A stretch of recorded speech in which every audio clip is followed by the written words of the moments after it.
안녕하십니까. 김종필 TV 김종필입니다. 목소리가 갈라지네요. 너무 여러분들 뵈니까 기분이 이렇게 째진다 그러죠. 아, 째진다 이런 기분 째진다 이거나 그렇게 해주시면 고맙겠습니다. 예.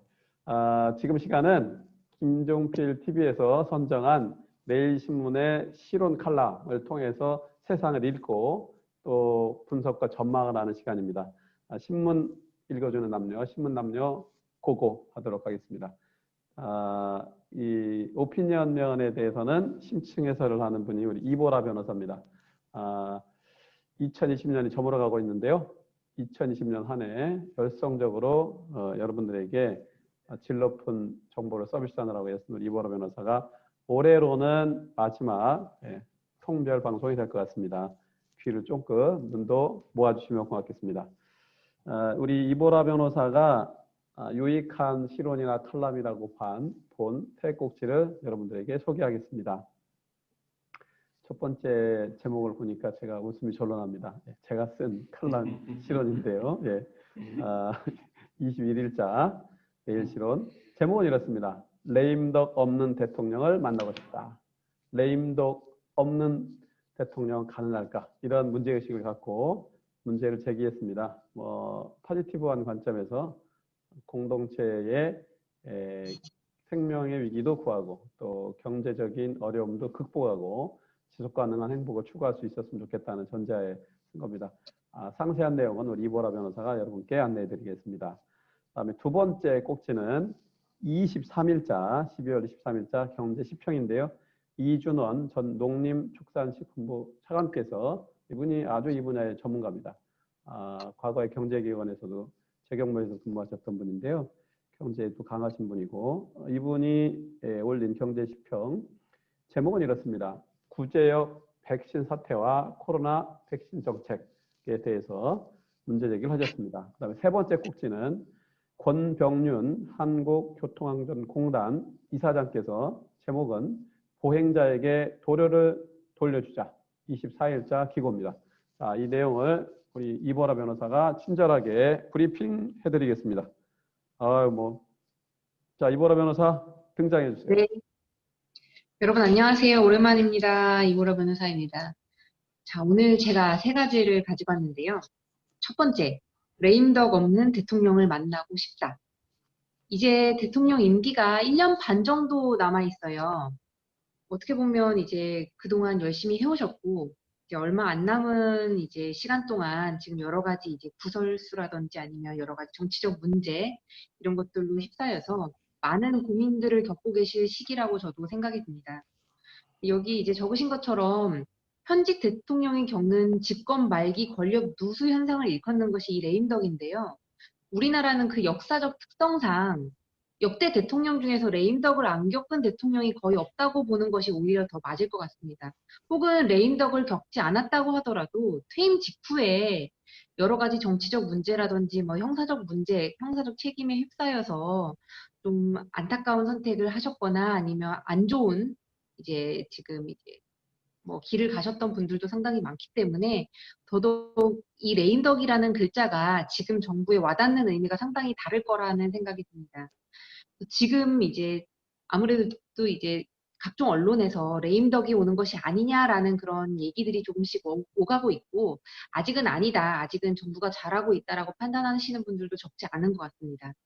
그래서 저도 정책에 대해서 어느 정도는 공감하는 것도 있고 또 비판적인 부분들도 있는데요. 콘크리트 지지율이라고 불리우는 분들을 빼고는 결과적으로는 그런 중도층, 유동층의 그런 마음을 잡았느냐 아니냐가 레임덕을 결정하는 그런 요소라고 생각은 듭니다. 지금 직무 수행에 대해서 긍정적인 평가를 내리고 있는 일정 계층을 제외하고 부정적인 그 평가를 내리고 있는 그 이유들을 여기서 이제 짚는 것을 보면요. 첫 번째로 부동산 정책 20%, 전반적으로 부족하다라고 판단하신 분들이 12% 정도, 코로나 대처가 미흡했다라는 것이 11% 정도, 그리고 법무, 그리고 검찰의 갈등을 한 8% 정도로 이제 부정평가하신 분들이 많은데요. 이런 부분들이 계속 이제 대동소이하면서 좀 변경하고 있다는 점에서 이런 부분들에 대해서 지금 정부에서 정책에 대해서 좀 더 한 번 더 고민을 해볼 수 있는 기회가 됐으면 좋겠지 않나라는 좀 아쉬움이 남긴 합니다. 게다가 연말이 되면서 뭐 기후적인 특성도 있지만 코로나 확진자가 상당히 늘어나는데 그 부분에 대해서 정부 정책에 대해서 불만을 갖고 계신 분들도 많고 사실상 그런 부분들로 인해서 피해를 받으신 분들도 많다 보니까 이런 레임덕이라든지 직무수행 부정평가라는 그런 결과로 이어지지 않았나라는 생각은 듭니다. 네, 일단 지지율 하락과 관련돼서 이제 여기서도 이제 짚고 있지만 이 정권이 아무래도 집권을 하게 된 제일 원인이자 제1의 그런 결과라고 한다면 결국은 촛불 민심을 잡았기 때문이라고 저희가 볼 수 있는데요. 이런 초심, 촛불 민심으로 돌아가서 국민들이 무엇을 원하는지 위기에 빠진 국민들을 구하는 데 최우선을 두고 국민에게 봉사하는 그런 민생 개선, 생활 정치를 실천하는 데 조금 더 이제 관심을 기울여 주신다면 좀 더 이제 지지율을 개선할 수 있고 혹은 레임덕을 벗어날 수 있지 않을까 하는 기대감이 있고요. 저는 여기 맨 마지막 글귀가 되게 좋더라고요. 세상을 탓하기 전에 방부터 정리하라 라는 글을 쓰셨더라고요. 물론 이제 하버드 대학교의 조던 피터슨 교수의 말이라고는 하는데요. 이런 이제 글귀를 마음에 두고 비극 앞에서 무너지지 않기 위해서 차근차근 정리부터 하는 그런 정권이 되었으면 좋겠습니다. 이상입니다. 예, 두 번째 국제로 넘어가겠습니다. 두 번째 주제는 구제역 백신 사태와 코로나 백신 정책이라는 주제인데요. 아까 우리 안 대표님이 백신에 대해서 좀 여러 가지 얘기를 하셨는데, 저도 사실 젊은 이제 부모로서 백신에 대해서는 사실 백신을 저한테 맞으라고 한다면 저도 고민이 될 것 같아요. 뭐 부작용 문제라든지 뭐 여러 가지 뭐 안정성 문제라는 게 아직 명확하게 밝혀지는 바는 아니기 때문에 걱정은 되지만 또 한편으로서는 지금 미국이라든지 영국이라든지 열심히 백신을 맞고 있는 이런 상황에서 우리만 백신이 늦어진다는 그런 위기감 이런 부분들도 무시 못할 수 있는 요소라고 생각합니다. 제가 오늘 이 게시글을 가져온 이유는 구제역 백신이라는 것은 구제역이라는 경우는 결과적으로는 인간에 대한 그런 전염병은 아니고 이제 소라든지 뭐 양 같은 그런 이제 그 가축에 대한 그런 전염병인데 그 백신과 관련돼서 여러 가지 이제 누적된 스토리가 있고 그런 이 결과가 있기 때문에 이걸 토대로 코로나 백신에 대해서도 어떻게 이제 적용을 하면 좋을지에 대해서 좀 논의해 볼 수 있는 그런 귀중한 연구 결과가 되지 않을까 싶어서 제가 가져왔는데요.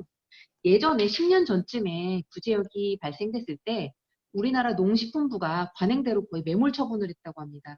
이게 매몰이 되게 힘들거든요. 사실은 땅을 상당히 오래 판 다음에 그 산채로 묻고 뭐 그다음에 혹은 이제 안락사를 시키고 뭐 이런 과정들이 있는데 이게 뭐 매몰하면 뭐 당신은 전염을 뭐 막을 수 있다라고는 하지만 토양 오염이라든지 뭐 그것이 다시 흘러 들어가서 다시 가축들한테 이제 흘러 들어갈 수도 있기 때문에 상당히 위험한 정책이라고도 합니다. 네, 이런 방역을 고수하다가 결과적으로는 상당한 오랜 시간이 지난 후에 모든 소와 돼지의 백신 접종을 결정하게 됐다고 합니다. 그래서 6개월 만에 구제역을 종식시키기는 했지만 이미 상당히 많은 수의 350만 두 정도의 소와 돼지가 매몰 처분됐고 매몰 보상금에만 1조 9천억 원에 달하는 큰 피해가 발생했었다고 합니다. 당시에는 전문가들이 그동안에는 매몰 처분을 하고 뭐 지역 간 이동 금지를 하면서 방역 정책이 성공적이었고 만약에 백신을 접종을 하게 되면 그 백신 안정성이라든지 그런 문제로 축산물을 수출하는 데 상당히 지장이 가져올 수 있다라는 그런 근거를 내세워서 백신 문제에 상당히 소극적이었다고 합니다. 결과적으로는 최종적으로는 이제 최고 방역 책임자의 그 정책적인 결단으로 백신 접종이 이루어지게 됐는데요.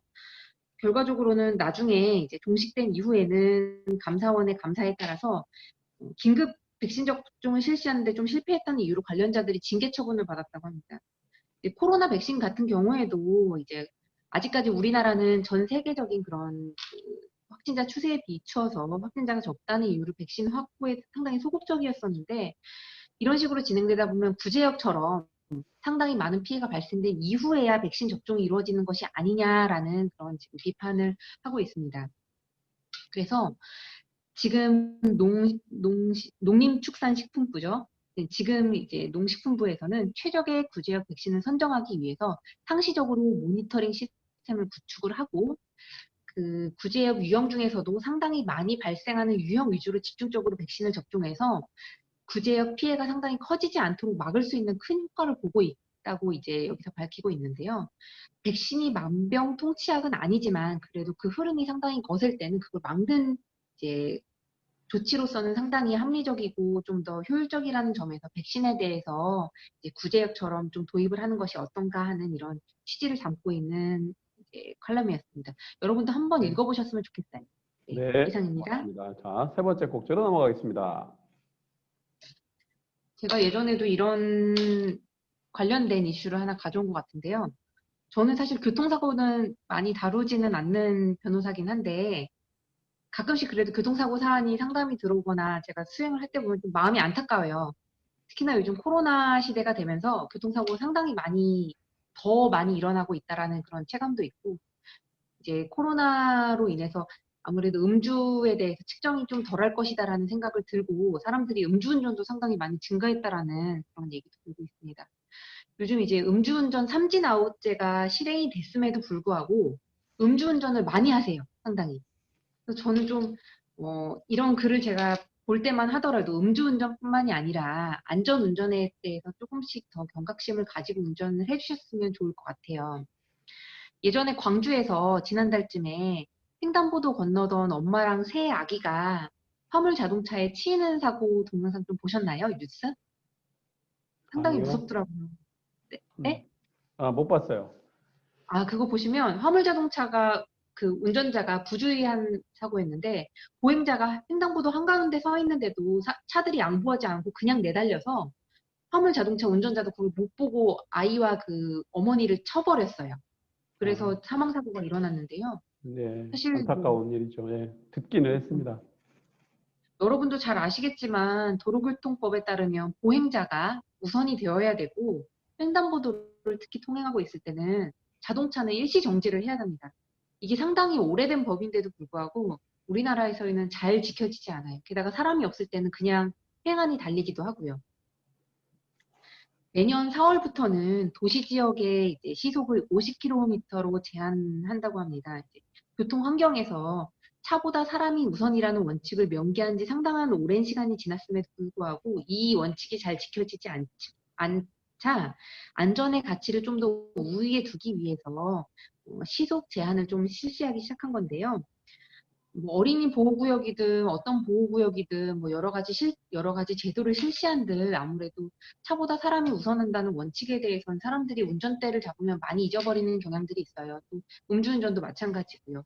그래서 보행자가 안전하게 운전을 할 수 있도록 일단 제한 속도를 하향을 하게 되면 조금이라도 이제 사람들이 속도를 줄이게 되고 그렇게 되면 보행자의 중상 가능성을 20% 이상 줄일 수 있다고 합니다. 그래서 이런 이제 차량 속도가 주는 데 있어서 많은 불편들이 이제 또 수반될 수 있겠지만 여러분들이 차보다 사람이 우선이고 사람이 안전해야 된다는 그런 가치를 잊지 마시고 운전할 때 조금이라도 주변을 신경 쓰시고 보행자들 신경 쓰시고 그리고 음주운전 절대 하지 않으셨으면 좋겠습니다. 이상입니다. 예, 이보라 변호사 수고하셨습니다. 고맙습니다. 네. 우리 또 이보라 변호사는 김종필 TV를 보라 김종필 TV의 그 전도사입니다. 예. 올 한 해도 뭐 직업적 전문성이 있습니다. 변호사이기 때문에 법률에 대한 풍부한 그 논리 또 상당히 근거 있는 또 설득력 있는 해설 좋았습니다. 올 한 해 고생하셨고요. 새해에도 새로운 기운으로 우리 시청자들이 만족할 만한 정보를 계속 서비스합시다. 동의하죠? 네. 아주 좋아. 모처럼 만에 사자성어를 썼습니다. 조금 더 강도 높은 사자성어가 있는데 그냥 가장 이해하기 쉬운 네, 그냥 뭐 판타스틱 정도로 끝내죠 오늘은. 네. 네. 하여간 네. 두 분 다 수고하셨고요. 이보라 변호사 지금 코너 수고 많으셨습니다. 자, 새해 네. 새로운 기운으로 만납시다. 고맙습니다. 감사합니다. 감사합니다. 새해 복 많이 받으세요. 고맙습니다.